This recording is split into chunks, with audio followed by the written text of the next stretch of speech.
Mutual fund दो तरह के होते हैं, ओपन एंडेड और क्लोज एंडेड। दोनों में डिफरेंस समझना जरूरी है ताकि आप स्मार्ट इन्वेस्टमेंट डिसीजन ले पाए। सबसे पहले हम क्लोज एंडेड म्यूचुअल फंड समझते हैं। क्लोज एंडेड म्यूचुअल फंड में दो इंपॉर्टेंट डेट होती है। एक होती है लॉन्च डेट, ये वो डेट होती है जिस दिन म्यूचुअल फंड लॉन्च किया जाता है, और दूसरी होती है मैच्योरिटी डेट।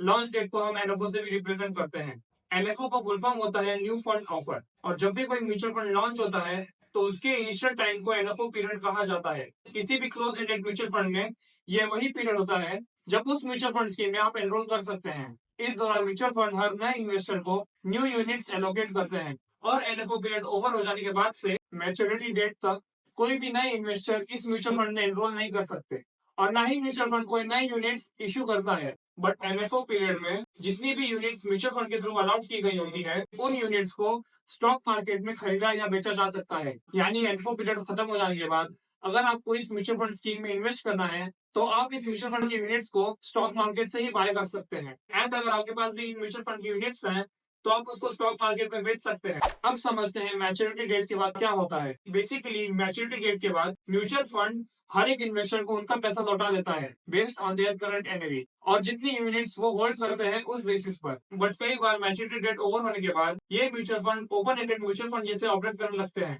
कल जानेंगे ओपन एंडेड म्यूचुअल फंड के बारे में।